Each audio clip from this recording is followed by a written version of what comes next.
Hello, welcome back to our weekly sessions. And today's session, I had intentionally decided to keep it as a, as an open question answer session, because I was getting quite a few questions, and I will hope to answer those and any new questions from you. Few questions that I will address in a minute, but let me welcome all of you who are here today, and then we'll go into. So we have Naomi. She is our new channel member. Welcome to our weekly conversation. We have Infinita, who has come in.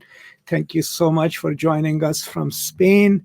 And Infinita has been a regular member of our weekly webinars, and I'm deeply grateful for that. And Naomi, welcome. Okay, so before I open the stage for questions, I already have a few questions that people had sent to me. And so while you come and join us, I will just go to those questions and take a look at them and put them on the screen. And then tackle them slowly. So let me first put up the first question. And this, I'm not putting people's names here because I'm not sure if they would like me to use their names in the questions. But if you are here and joining us, and if this is your question, feel free to augment it. And this is from someone who says, I'm writing a paper on Orientalism. However, I got confused about how to address it. How do I apply Orientalism as a theoretical framework? Now, the simple answer to that is it will depend on, first of all, the scope of your paper. I mean, how long is the paper? Is it a term paper or is it a master's thesis? What you cannot do is say in your opening statement that I will apply Orientalism to this novel. No, I mean, Orientalism is too huge a concept. So what I would suggest to start with is you introduce your idea by suggesting that in Orientalism, Said discusses X, Y, Z. He discusses the creation of colonial identities, whatever you want to pick specifically in Said's own argument. And then that becomes your tool, because just as Said explains this in Orientalism, I would like to use the same kind of framework to read this, right? Or Said mentions these, and these as Orientalist tropes. I would like to suggest that if we keep that in mind, we can read this novel as a new form of Orientalist discourse. So you can't just say Orientalism is my term, because it's not necessarily a term. It is a concept, but it's also a practice. And in order to make that claim, you will have to first explain what do you mean by Orientalism. And this applies to all theories, by the way. And I do highly recommend that you should watch my video on how to use theory to write a paper, or how to just come up with a paper topic. Those videos are available on my channel. Okay, so if you are here and you pose this question, I'll be happy to answer further. Let me welcome some more people, and then we'll go from there, and I'll go to the next question. So Ovais is here from Pakistan. Tanveer Hussain recently joined my channel. Great, thank you and welcome. And then Benny Watson, good morning from Jamaica. Thank you for joining us. So as you keep coming in, I will keep welcoming you, but I will also go to the next question. And meanwhile, if you have any research questions or questions about theory, which fall within my range of expertise, I'll be very happy to answer them. So the next question was, I think this was from a veteran. I hope you are here. If you are not, then I will refer you to this video when it is posted as an edited version. And it is that I'm looking at offering a decolonizing approach to US military interventions by examining internal aspects of US military culture. how do I frame it theoretically? So my understanding of this question was that you're taking 3 exams, and one of them asks you to look at post 9/11 identities, especially the US military.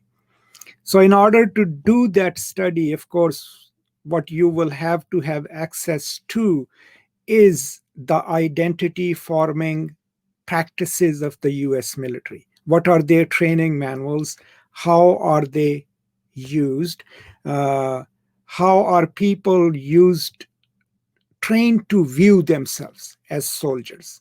Then you can also go into the discourse of masculinity that's in so many ways underwrites a certain fighting force, maybe the Marines and others. How do they come to view themselves the way they do? So your ideal tool would be then the discursive framework which these people internalize, how they are trained, what they believe in, and how does masculinity play a role on it. Now, there is a wonderful book on the Marine Corps and their involvement in Haiti, and it's by the scholar's last name is Renda, Renda, and the book is called Taking Haiti.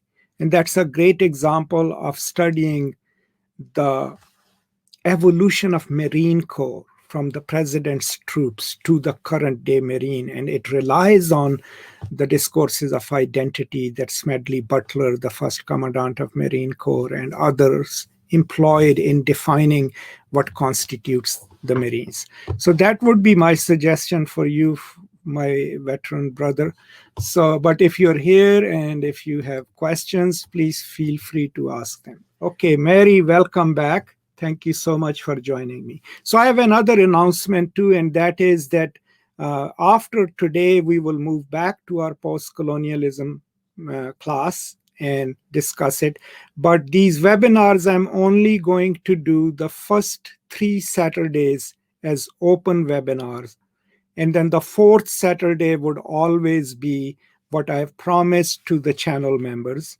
And Mary, you are one of them, especially greater members and above. You can see the gradation in the join button. So 4th week, every Saturday, I will keep the same time for the channel members, people who support our channel. And the announcement will always be made in the community, under the community tab in the channel. So the first 3 Saturdays will be for our open classes, and the 4th week for our supporting members of the channel. So welcome back. And now the floor is open. I think I've partially answered the 2 questions that had come to me from 2 different subscribers to the channel. And if you have any questions about theory, about research, or anything that you're working on, please feel free to post them in the comments. And if I have the ability to answer them, I will try to answer them. So while you're coming up with that, do keep in mind that I am constantly developing more and more materials on the channel, and most of that is driven by your suggestions. So the more you comment on the videos and let me know what precisely is that I can do to support you all, the better it would be, for all of us. But it kind of helps me focus more and guide, not necessarily on what I want to do, but what the general needs are, out there, depending on if I have expertise in it or not.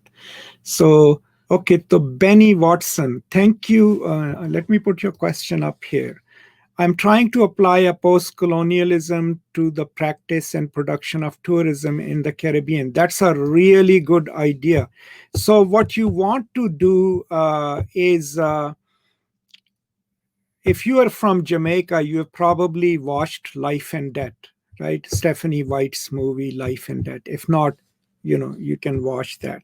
But what you can do is read anything on neoliberalism, right? Neoliberal globalization, how it works, in which what you are trying to highlight is that even though these economies like the Caribbean and elsewhere are encouraged to develop their tourism industry, the colonial aspect of it is that, it's then what you're basically asking these nations is to become these service-heavy nations so that they create spaces that still cater to the whims and privileges of Americans and others. And that is kind of a subservient role. And then people are trained in that subservient role because they work at those places. And so a wonderful example of I will later, when I post the edited version of the book, I will suggest a couple of books that would be very helpful to you. But for right now, I would say that if you're going to use post-colonial theory, Jamaica Kincaid's work, right, on the Caribbean would be great. But any neoliberal critiques of neoliberal globalization that focus on the issues of comparative advantage and what does it involve, or the movement of service industry jobs to the developing countries would be a good opening point for you. Okay, Anum, welcome. Absolutely, like post-colonialism is not necessarily a theory, it's also a praxis, right? Because there are nations in the world that still live within a post-colonial framework of power. So you can absolutely inform your research with your own lived experience, with your own observations. And to me, post-colonialism isn't just a theoretical framework. It is the way the world is. And I think that will work for you. Okay, Tanveer Hussain, I'm going to write a dissertation of about 8,000 words. How does the 8,000 words make a dissertation? That's not even a paper. For my master's degree on the movie, There Will Be Blood, I'm trying to apply master morality by Nietzsche to... sorry, I can't help you with that because I don't consider myself a scholar on Nietzsche. And I will be kind of just faking it if I try to answer that. But I don't know. We don't write master's dissertations. We do a master's thesis, which is about, 40,000 words. But anyway, this is one thing I'm sorry I won't be able to help you with, because to be very honest, I can't claim any kind of expertise on Nietzsche. Okay, so I have a question by Oves. So you have used the term inundation in order to expose metropolitan reader targeted, right? Will you please explain it? There is a video on inundation in my post-colonial concepts videos, but the basic idea was, what I was trying to do is that instead of applying any kind of balanced or chronological knowledge to any work of literature, what we need to do is make sure that any work of literature or its reading is not made reductive.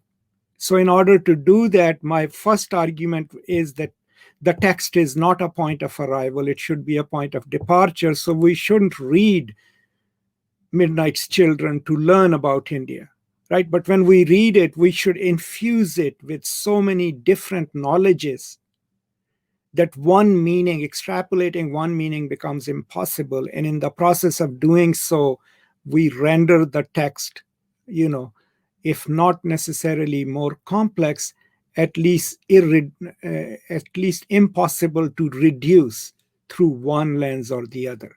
If you want to see my explanation of the term inundation, if you go to my publications on postcolonial.net, there is an essay on Salman Rushdie, which is open access, and that's where I actually explain the concept better.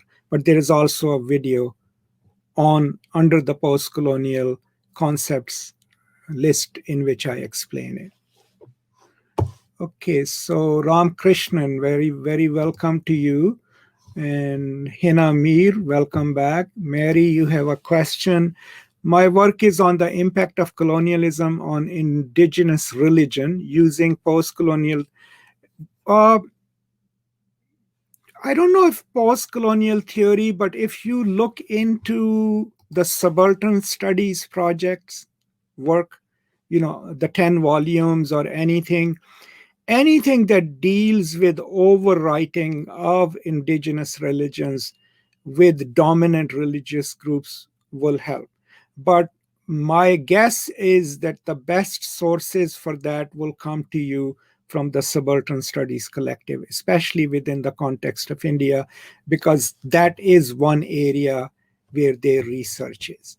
And if you put a comment under this video when it goes live later, I will look into my collection of subaltern studies and maybe I'll be able to point out to you which particular essays to read. Okay. Okay. Ram Krishnan, I'm planning to do my PhD. I want to apply post-colonial theory on video games. I mean, analyzing them through is this a valid? Yeah, I mean, depends on what kind of video games. And then remember, post-colonial theory is a vast subject, right? So would you be focusing on representation? Would you be focusing on representation of native characters, Indians, others? And depending on what you focus on in a video game, then you should be able to use any of the theories. Are there any Orientalist tropes? What kind of hybridity does exist? What kind of native identities are represented? So depending on what you are reviewing and what particular aspect of it, then you can pick up anything from any of the post-colonial authors. Remember, I'm always discouraging people to use post-colonial theory because it's not one theory, right? So if you're going to use post-colonial theory, then you'll have to figure out which one. Are you going to read Fanon? Are you going to read Said? Are you going to read Spivak? We even include, people like Césaire, Chenwei Zhu, all these people from all over the world. We include them within the realm of post-colonial theory. So pick up which theorist you want to use, why, explain it. Here is why I'm using this particular lens from Baba or mimicry or whatever. Explain that, and then you can apply it to anything. Well, I don't know what the difference is between theory and methodology. I mean, the basic difference is methodologies can be different. Methodology can be, in social sciences, if you're an ethnographer, your methodology will be different. If you're an archaeologist, your methodology would be different. If you're an anthropologist, so methodologies are discipline specific, right? Theory, each methodology can have a theory, right? In humanities, the methodology is different. In humanities, most of the times we don't do empirical research, right? Because we have the text and we dwell on the text or we go beyond the text. But our method is we read literary texts or other texts and we try to either prove what they say or what they're about or what impact they can have. So that's the difference between theory and methodology. Methodology can also be the scientific method. So that would be field specific, right? Theory can also be field specific, but you can pick up theory from anthropology and apply it to literature. Marxism is not a literary theory, but so many of us are Marxists because we use the knowledge from Marxism to read literary texts or to write about literary texts.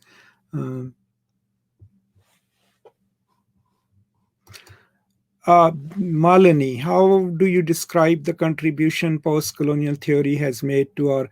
Well, I mean, keep in mind, I mean, that knowledge already existed before post-colonialism came to be. I think all post-colonial theory enables us is that makes that central to our inquiry, right? That colonialism, which was previously treated in history or treated in, let's say, social sciences, suddenly becomes a moment in history or a time in history that we now suddenly unpack, write about, trace counter discourses to it. So it then increases our engagement with it. Of course, there are problems with it.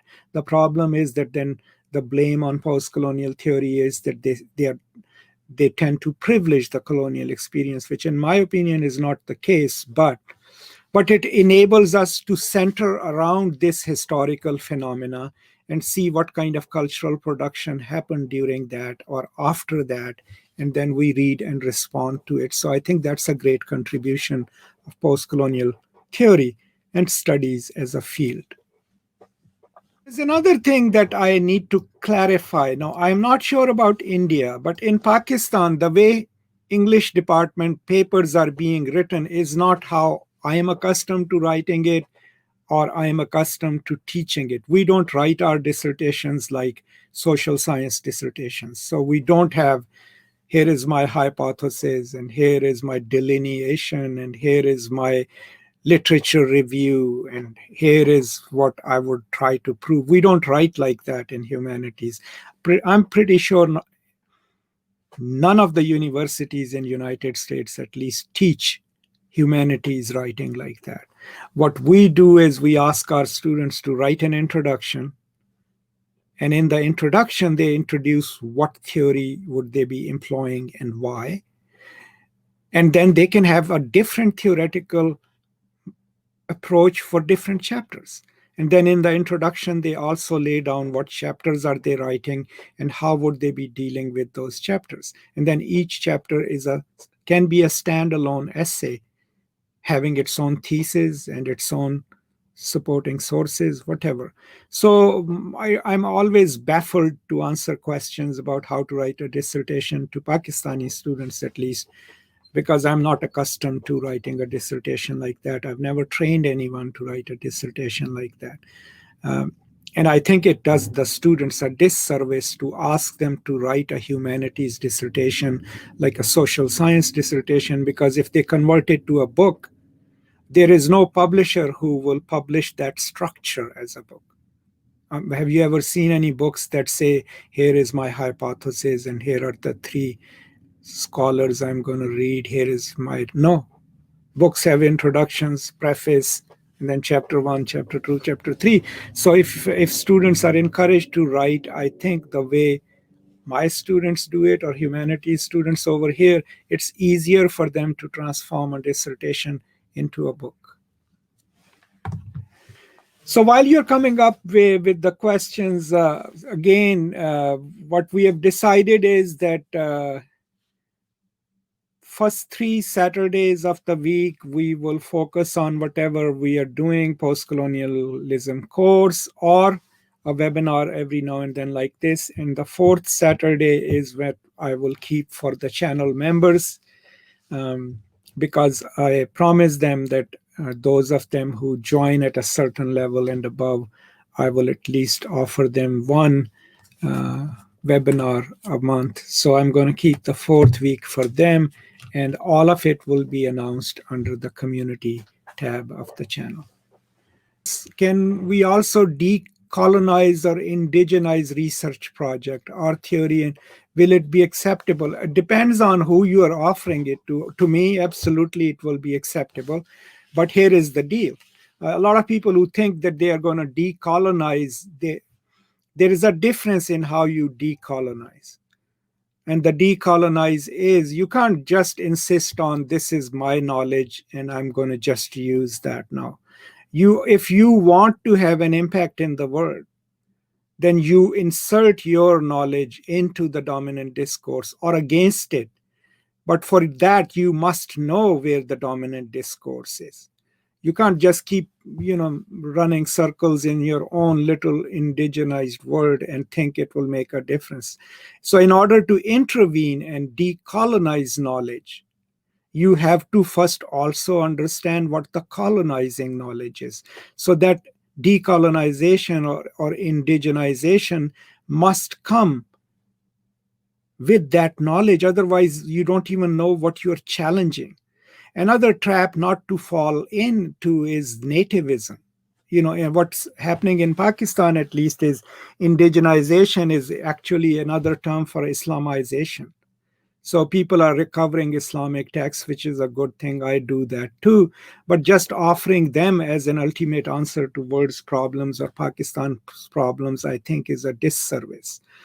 Now, if you want to go and indigenize Marxism, you go to your local Marxist thought and see how Pakistanis or Indians, rewrote it, re-articulated it. So any kind of indigenization that mobilizes a purist idea of culture would be destructive, or nativist, because that's actually not indigenization. That's you going back to a little silo in your culture and saying, this is where I feel safe. It's not going to have any impact in the world. The impact in the world is when you take your knowledge and you juxtapose, which Foucault would call buried knowledge, and you juxtapose it against the dominant knowledge as a viable form of knowledge, and then it becomes challenged to the normalized discourse. In order to do so, you have to know the dominant discourse. You cannot unsettle it, without knowing it. Because if you don't know your enemy, so-called, how would you reduce your enemy if you don't know them? Mostly what will end up happening is you will start hurting your own self. Sorry, Infinita, I haven't read his introduction to postcolonialism because it's an introductory book. I have Leela Gandhi, Robert Young, Ania Lumba's book, but I have not read McLeod's book on introduction. So some people have quoted it to me. If it does a good job of complicating the debates, it would be good. But if you really want a good recommendation for an introductory book, that is Ania Lumba's Colonialism, Postcolonialism, which I think does a great job of first explaining colonialism and then juxtaposing it with postcolonial theory without oversimplifying things. But I have not read his reader or his introduction to postcolonial studies. And most of the times I use introductory books to postcolonialism only when I'm teaching a course and I need a good book for it. But for me, Ania Lumba has done that job pretty well. And that's the book I use. Or Robert Young's A Very Short Introduction.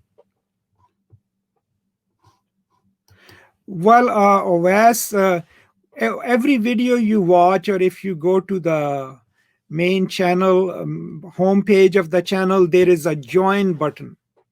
And if you click on it, it will give you the options for membership. But sadly, I know it's available in India because quite a few people have become members of the channel from India. I don't know if it will work in Pakistan or not. But that's where you go and you click on it and you see what the channel offers. This is something that they usually give to channels that have 30,000 or more subscribers, but I don't know. I think maybe YouTube likes what we do on this channel, so they enabled it. Like, I don't even know, even when I had only 4,000 subscribers. And it's kind of like, I think it's a way of for them to like help creators maybe raise some money for their channel, make it profitable, but also to create a community where not everything, of course, on this channel, there is not everything is exclusive to the members, but to create a community where people are a little more committed to what the channel is doing. We are just experimenting with it. Okay, so Manek Sarkar. I can't speak on Spivak right now because I don't know which part of Spivak you want me to speak on. But I do have about 4 lectures on Can the Subaltern Speak. I only need to record one more to finish my lecture on Spivak, because to me that is the most important, most cited essay of Spivak. But here is what I would say about Spivak. As a scholar, I find her to be the most formidable living scholar on this planet because of the kind of work she does. She's hard to read, but if you ever read Spivak carefully, she does with language, with her cultural heritage. I mean, that's the kind of hybridity we want. Right? She knows her Hindi, she knows her Sanskrit, but then she uses that knowledge and infuses it in Western theory to a point that anyone who reads Can the Subaltern Speak, the third section where she is explaining 4 kinds of knowledge and connects it to Hindu sacred texts, right? No Western scholar can get through it without knowing that prehistory. That is an intervention. But Spivak, a lot of people forget that Spivak, by and large, is also a theorist of pedagogy. Throughout her works, one aspect of it that she constantly keeps highlighting is the role of humanities in creating our imaginations. This is a direct quote from Other Asias. And that is, look at her book titles, Outside in the Teaching Machine, right? So a lot of people forget to read Spivak as a pedagogue, as a theory of pedagogy person. And I think if you paid more attention to that, especially in Outside in the Teaching Machine and a few other works, and even in Other Asias, the first essay I think is about training the imaginations of our students. And I think that could be really, really helpful for people in terms of theory, but also in terms of understanding post-colonial pedagogy.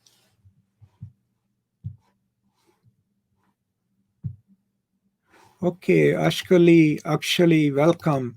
Malini, can you suggest any good texts about the Indian and Pakistani independence movements? Specifically, I'm trying to learn more about violent and, well, I mean, if you non-violent methods, of course, you can read, Gandhi, and also the Khudai Khidmatgar movement, Bacha Khan and Frontier Gandhi.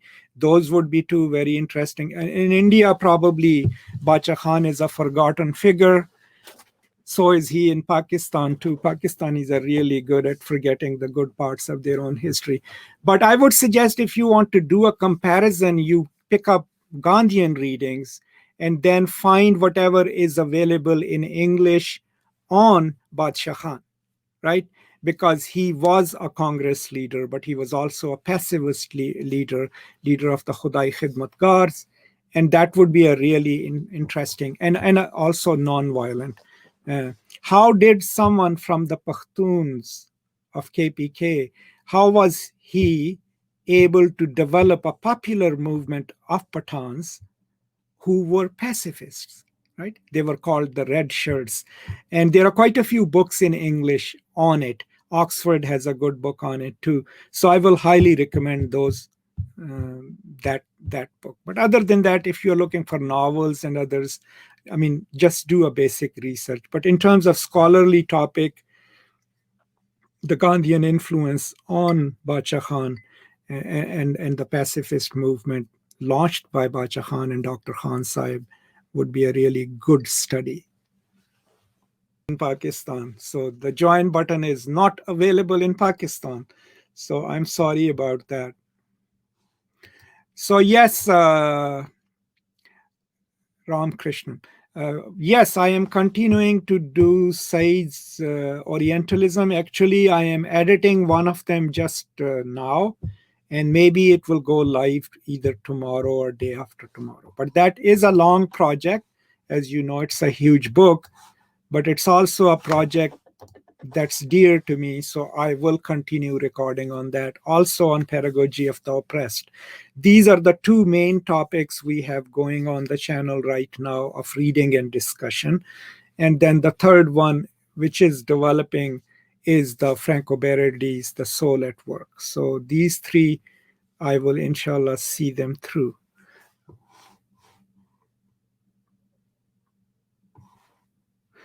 Okay, thank you. And yes, I know, like, it's a big book, and I was going to do like chapter summaries of it, and then when I started reading it, I realized there is no way I can do that. So I was like, okay, let's spend some time and see how long it takes to read Orientalism and talk about it. Okay, so whenever you have time, can I ask a few questions about Spivak? Like she said, she's not easy to read, though I really love her work. So I want to make sure I'm not going the wrong way. Yeah, you can go ahead and ask your questions here, and maybe it can help others as well. But do keep in mind that Spivak is someone who translated Derrida. And a lot of people think that when you read of grammatology, um, the 69-page preface is actually equally as important as the original book that she translates. And she's hard to read. But, all major theorists are hard to read. But I think if we read her carefully and try to understand it, she can be,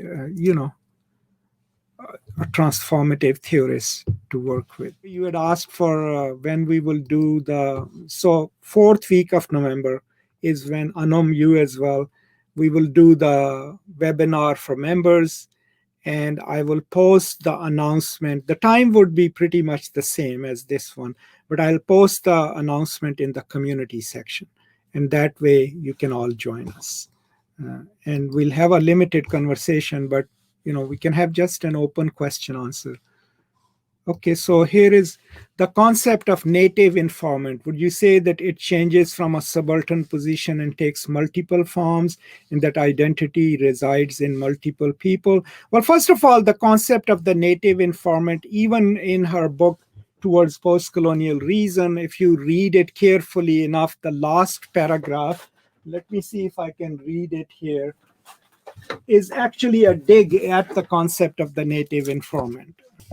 So the idea of the native informant, and she places it within the logic of neoliberal capital. People who are Indian or Pakistanis or Bangladeshis or Nigerians or Kenyans who come and study here and then adopt the corporate identities and are then incorporated within the corporate structure. So the concept of the native informant is the person who is from India, who is from Pakistan, but gets incorporated in the project of capital as such that they become a resource for the multinationals to actually exploit their native countries.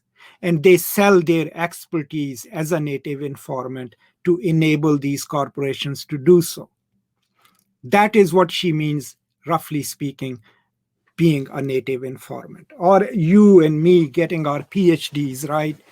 And one role that we can play as post-colonial scholars is to be constant critics of power wherever it exists, and to promote a just full resolution to problems from our home countries. We will still be kind of native informers because we are bringing our knowledge here to the metropolitan audiences, but we are not fully incorporated native informants because we are not using this knowledge to make a space within the metropolitan culture and then enable the powers that be over here to further subjugate people from our home countries. That's the distinction that we need to make. It is okay to work, but to work to extend the power of global corporations with your native knowledge is what constitutes a native informant. And that's the distinction. That's why I was looking for that book, because the end of the book where she's talking about one of the nieces of Bhubaneswari, the woman about whom she had written Can the Subaltern Speak, who works for a global corporation, and her family is proud that she is made an executive and wears cotton and walks bare feet and believes in natural birth. All of these are liberal habits, but at the same time works to enhance the rapacious policies of the corporation that she works for. That's the distinction that you ought to make as a native informant. So when exactly do you hold these live sessions?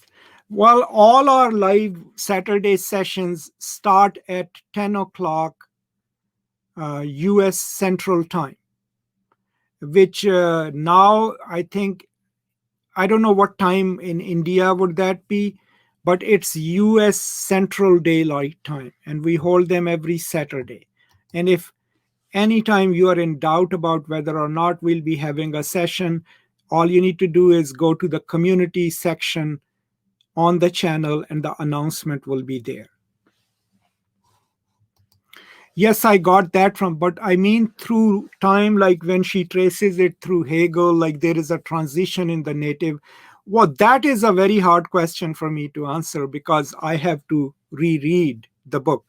I don't think so I'll be able to answer it. But the main insight from Hegel always is the master-slave narrative, right? And the main project in the master-slave dialectic isn't that master is master and slave is slave, but it is the slave's realization through works that he or she is actually contributing to the world in which the master is a master. And so since the master cannot accept the slave as an equal, that repudiation happens, and it is that acceptance that changes the dialectics, right? Now, I've forgotten, I read the book quite a long time ago as to how she is connecting the two. And for that, I'll have to reread the book. Well, I mean, yes and no. I try not to do discussions on individual novels, even though I love Waiting for the Barbarians. But we'll see. But otherwise, it's too specific to just focus on one novel and then expect. Maybe in our post-colonial theory course, which is an ongoing course, eventually we will include a few novels, and maybe we'll include Waiting for the Barbarians too. Okay, Sania Shah. Sir, though I think it is quite audacious for me to speak so, but I think there is a gap in Spivak's work.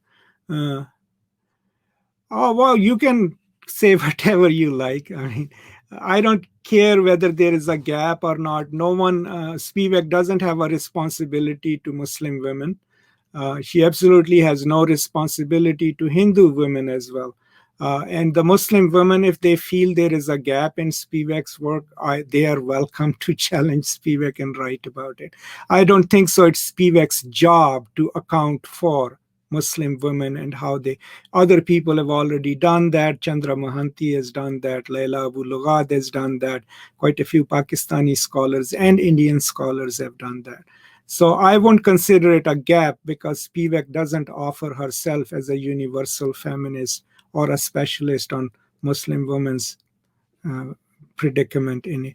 But you can read her essay on from other Asias. If you have read your entire Spivak, there is a whole critique of Sher Bano case from India. And that to me was she addressing how religion tries to articulate within the Indian constitution the place of the Muslim Indian woman. So I hope you have read it. The Shah Bano case, my Indian friends would be pretty aware of that, what that case was. Okay, so Anam, let me go back to you. I meant that tracing the position of the native informant has resulted in a shift from a subaltern. Oh, yes. Thank you. Yeah, thank you. Yes, and that comes really clearly, and I'm sorry, I don't really know where these questions would come from. Otherwise, I'll have my books right next to me. But that is that if you read the last part of Critique of Postcolonial Reason, that's where she very clearly theorizes that. But yes, I agree with you over there. And when she focuses on colonial well, I mean, Hazrat Mahal actually, everyone forgets about Hazrat Mahal. So asking Spivak to remember Hazrat Mahal is kind of funny, because the Muslim historians find me anyone other than Qurratul Ain in River of Fire in 1951 is the one who mentions Hazrat Mahal. I don't see any Muslim feminist who have recovered her work who in that time frame, 50s and 60s. No one has written about her proclamation. Hazrat Mahal was actually recovered in India in the 80s. Before that, she was silenced. Rani of Jhansi was always remembered. But I don't want to convert this Indian historiography into a Muslim Hindu thing. I am on record for publishing and writing that at one point within the Indian struggle for independence, Hazrat Mahal was one of those in my essays. Muslims and Hindus fought together, side by side, died for each other. So you can't pick up a huge oeuvre of a person and say simply because there is a silence in it, she is failed. I mean, I would like to see a statement in Spivak's work where she claims that she will represent all women, Muslim and Hindus and Sikhs and Bengalis. She never says that. It's not her project. If she fails to account for Muslim experiences, someone else should go and do that. You know, if you want to say it's a gap, go and fill that gap and see how Spivak responds to it. I mean, it's not she's perfect. I mean, people criticized, can the subaltern speak? And she came back and said, yes, I was wrong. But I don't look at scholars' work from the point of view of such expectation that they should carry the burden of representation of an entire continent and all its complexities. All I hope for them is to be subtle to differences. So, I think that would be my answer on Spivak. Biden has won. So you mean that the state of Pennsylvania has finally declared that he has the lead? I mean, the official certification will come later. So if that's the case, well, that is time for celebration for us. Cool. So maybe that will change things. That's exciting. I think I'm going to cancel my undergraduate class today after this. Okay. All right. So, Sania, sorry, I didn't mean to be dismissive of I think your query is really important. But I would approach it from here is how I train my students. What I train my students to do is that it is absolutely okay to build on other people's work, right? But we do it in a way where we say, I have read Said and Spivak's work, but I feel like that while they are discussing this, their argument could have even be more expansive if they had accounted for this. So that way, what you're doing is you're paying respect to their work, but then you're also saying, hey, you missed this. Now let me work on it. So you make that connection. I train my graduate students to be gracious, right? I don't train them to say, hey, go pick up the biggest name in your field and bring them down. No, because that doesn't produce good scholarship. So I would say, absolutely, frame your argument from, here is how formidable Gayatri Spivak is, but at this moment when she's discussing so and so, right at that moment, this was also happening. Why doesn't she account for that? And if she doesn't, maybe she's not blind. Let me do that accounting for you. And so then you're augmenting a work that is better scholarship. So that was my suggestion. Good. So they called Pennsylvania. That's good. That's very good to know. Cool. I know it's not a revolutionary change, but it's at least a positive change. I'm so glad. Okay, Amu. I think don't mention your thesis or paper ideas here if you haven't published them. I don't know. That threat is there always in Pakistan and India. I don't care. I've shared my book ideas here and elsewhere. No one is going to steal them. And even if they do, I mean, there can be two books on the same topic. What will decide is which one is better. So I don't know. I mean, I am not that skeptical of the word, but you have to deal with the cultures wherever you are dealing with other scholars. To me, I mean, this question of what should be my thesis idea perplexes me. Like, people ask me, can you give me an idea for my thesis? And it's like, how am I qualified to give you an idea for your thesis? I don't know what you've studied. I don't know what you're interested in. I don't know what your training is, right? So I guess in certain school systems, people are expected to be given a thesis topic. The way my students work is they're the ones who propose their thesis topic. They're the ones who say, I would like to write on this, and then we go back and forth, and I give them a little bit of my opinion.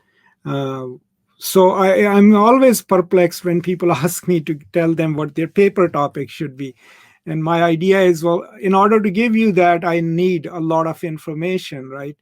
And better is if you say, here is my paper idea, what do you think about it? Even then I will be reluctant to answer, because I still have to go and do research to find out whether or not it's a contemporary topic, whether or not it's original. And that's something you all can train yourselves to do. Sonia, I really appreciate, I mailed you once and you were quite good. Uh, Good, that is great. Good to know. So I'm glad I replied to your email. These days, lately, I've been kind of lazy in replying to my emails. And so I'm glad I replied to yours. Okay. But okay. So now that Anom and Infinita have broken this news about Biden. So I'm going to go and follow the news after this. So this is roughly what we will do, probably once a month, just open question answers. But we will also be doing our post-colonial studies webinar. So chances are what the way it looks like is that 2 Saturdays we'll be focusing on post-colonialism, 1 Saturday for general questions and answers, and the last Saturday of the month for the channel members, greater members and above, to whom I have promised that I will do at least one webinar exclusive to them per month. So that is roughly the structure. I will probably post it in the community tab to explain it further, but that is the plan. As always, if you can send your questions to me early through the community tab or by commenting on the webinar, any webinar video, that means I can prepare in advance and answer your questions better.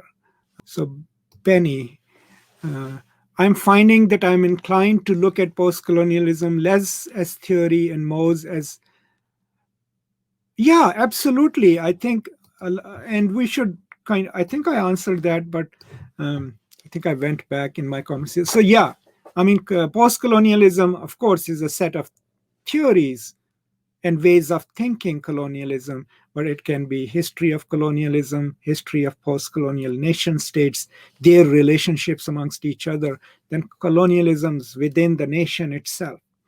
And then kind of thinking of a different world, right? Most of us as scholars, I always encourage my students, we should dare to imagine, right? If we will not do that, whose job it is to think on the edge of thought? If we just get caught in our religious and national and regional silos, then what's the purpose of humanistic education, right? So, okay, looks like I've answered all the questions, and all the usual suspects of every week are here. And I would like to thank all of you for joining me. And as I always say, this is not a service to you. Actually, this is deeply selfish on my part, because I find these weekly exchanges really invigorating and very heartening, and they keep me going. So it's not a public service, it's just totally self-serving. So thank you so much for being a part of my life, right, and coming and joining me here. And so the next week we will revert back to post-colonialism, and I will post whatever we'll be discussing in the community, on the community tab. And meanwhile, if you have any questions, send them my way. Okay. And let me see.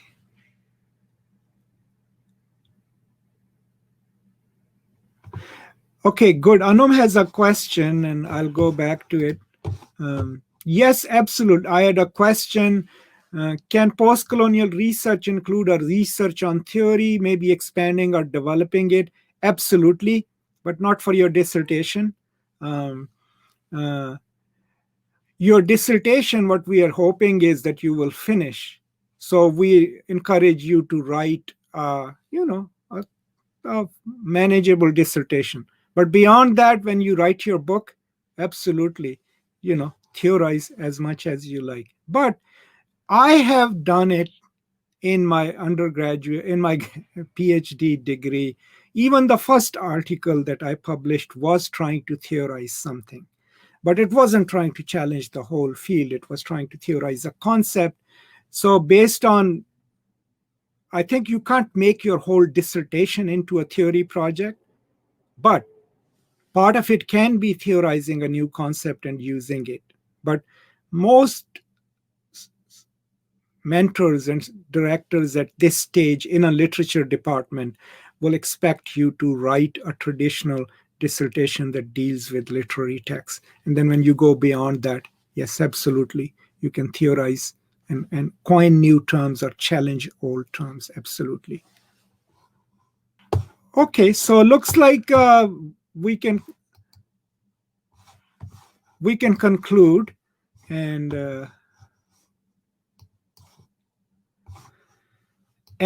so all right, so I'm going to go and enjoy the Biden win, and you all take care of yourselves wherever you are. Be generous, be kind, take care of yourselves and each other, and I will see you next week. Okay, bye bye.